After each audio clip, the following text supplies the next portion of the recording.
बांध कर सोए हो। असहाय किसानों की किस्मत को खेतों में क्या अनायास जल में बह जाते देखा है। क्या खाएंगे ये सोच निराशा से पागल बेचारों को नीरव रह जाते देखा है। ऐसा टूटेगा मोह एक दिन के भीतर, इस राग रंग की पूरी बर्बादी होगी। सामाजिक न्याय दिनकर के भाव बोध का आधार था। समाज का सबसे कमजोर और शोषित आदमी दिनकर की नजर में रोशनी और वाणी में हुंकार की तरह मौजूद रहा। दिनकर की रश्मि रथी उनकी वाणी की उस शक्ति का प्रतीक है जिसने हर तरह की विषमता से डट कर लोहा लिया। तो जो स्वाभिमान है कर्ण का, रश्मि रथी में उसके स्वाभिमान की रक्षा की है। सबसे महत्वपूर्ण है कि कर्ण सूतपुत्र होते हुए भी यह वरेण्य है, उसमें तेज है और ओज है, उसके गौरव की रक्षा की है दिनकर जी ने। ये महत्वपूर्ण बात है। और एक सवर्ण होते हुए अवर्ण के स्वाभिमान की रक्षा की है। सन 1956 में संस्कृति के 4 अध्याय नामक विशाल ग्रंथ छपा। दुनिया ने देखा कि अंधेरे के विरुद्ध हुंकार भरने वाला कवि भारतीय सामाजिक संस्कृति के इतिहास का विशद विवेचन भी कर सकता है।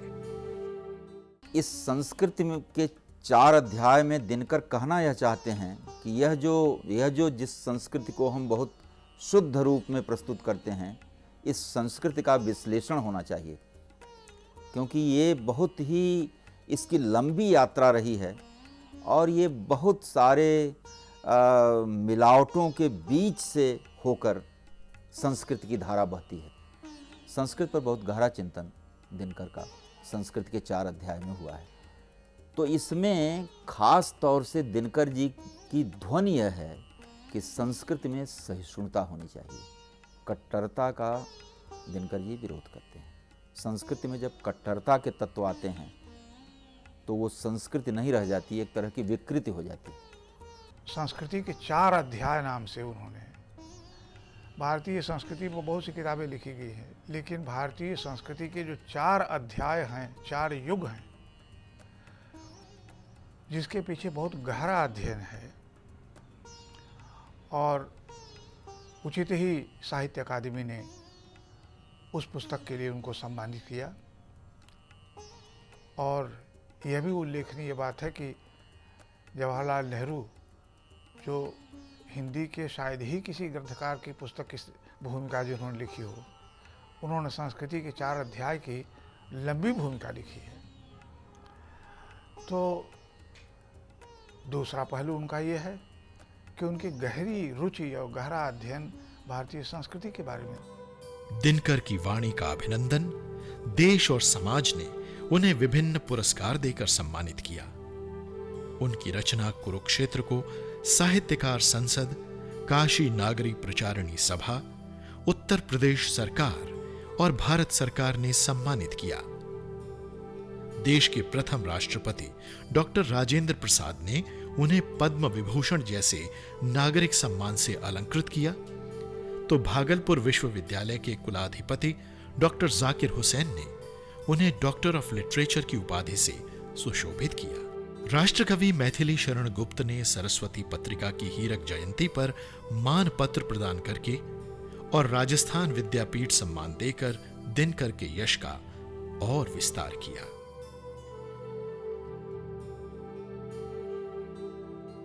उर्वशी दिनकर की महत्वपूर्ण साहित्यिक कृति, जिसके लिए उन्हें साहित्य के सर्वोच्च पुरस्कार भारतीय ज्ञानपीठ पुरस्कार से सम्मानित किया गया। काम जैसे मनोभाव के महत्व को स्वीकार करने और उसे आध्यात्मिक गरिमा तक पहुंचाने के लिए जिस साहस की जरूरत थी, वो दिनकर में मौजूद था। उर्वशी नामक महाग्रंथ में अर्धनारीश्वर का आशय उन्होंने ऐसे समझाया: जिस पुरुष में नारीत्व नहीं वो अधूरा है, और जिस नारी में पुरुषत्व नहीं वह भी अपूर्ण है। दरअसल दिनकर के व्यक्तित्व में पौरुष की हुंकार थी, तो स्त्रीत्व का प्रेम भी। दिनकर जी के संदर्भ में सबसे बड़ी बात तो यह है कि उन्होंने कविता की सार्वजनिकता की पुनर्प्रतिष्ठा की। दूसरी बात दिनकर से सीखने की ये है कि किसी एक शैली या किसी एक दृष्टि पर जड़े रहना या पड़े रहना कविता के लिए ज़रूरी नहीं है, घातक भी हो सकता है। तीसरी बात ये कि परंपरा से भी ऐसा बहुत कुछ लिया जा सकता है जिसके माध्यम से आप आज की हालत, आज की समस्याओं, आज के सरोकारों पर बात कर सकें। इकबाल की तरह पाठकों के रुधिर में आग की तरंगें वे लगातार उठाते रहे थे। रविंद्रनाथ ठाकुर जैसा काव्य सौंदर्य उर्वशी की शक्ल में पहली बार सामने आया था। उर्वशी लिखकर दिनकर ने यह साबित कर दिया कि वो हथौड़े से ही नहीं, छेनी और टांकी से भी काम लेना खूब जानते हैं। यह बात और है कि उस छेनी और टांकी की बारीकी में भी हथौड़े से कम शक्ति नहीं थी।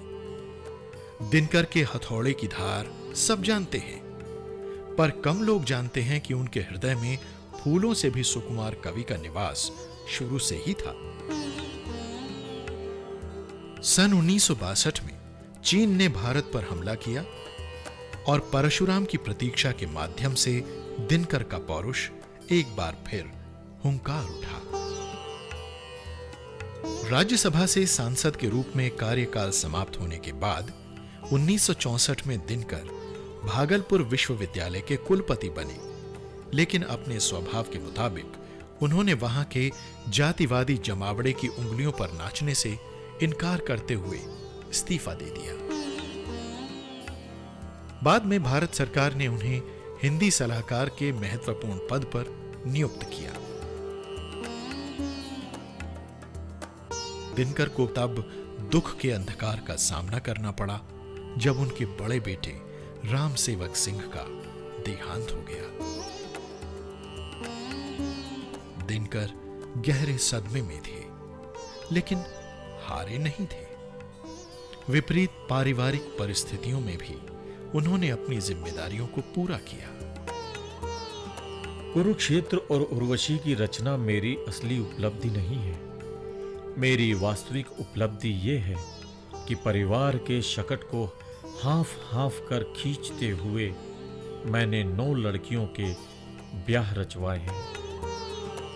पारिवारिक दायित्वों को निभाने और समाज को दिशा दिखाने के जिस कर्म पथ पर दिनकर चल रहे थे वो कठिन था। अपनी 66 वर्षों की लंबी यात्रा के बाद दिनकर अस्त होने को था।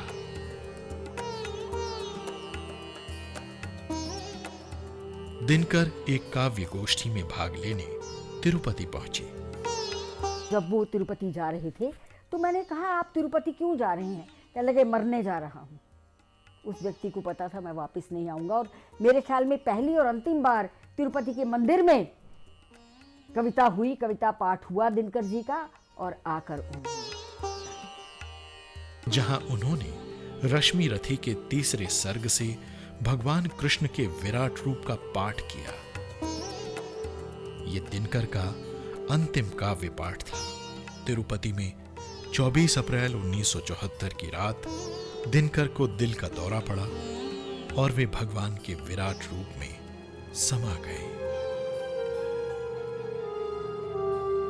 समय स्तब्ध रह गया, लेकिन उसकी खामोशी में दिनकर गूंज रहे थे। धन्यवाद, मैं सचमुच नहीं मरूंगा।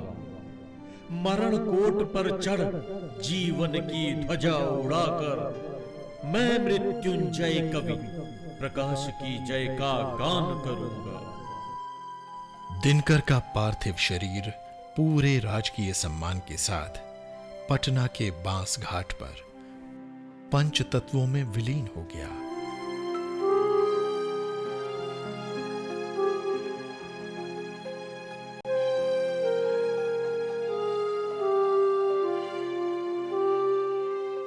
किंतु उनकी वाणी अमर रही। जिसका प्रकाश भविष्य को आलोकित करता हो, उसका अंत कैसे हो सकता है? मौत दिनकर को मार नहीं सकती, क्योंकि दिनकर कभी अस्त नहीं होता।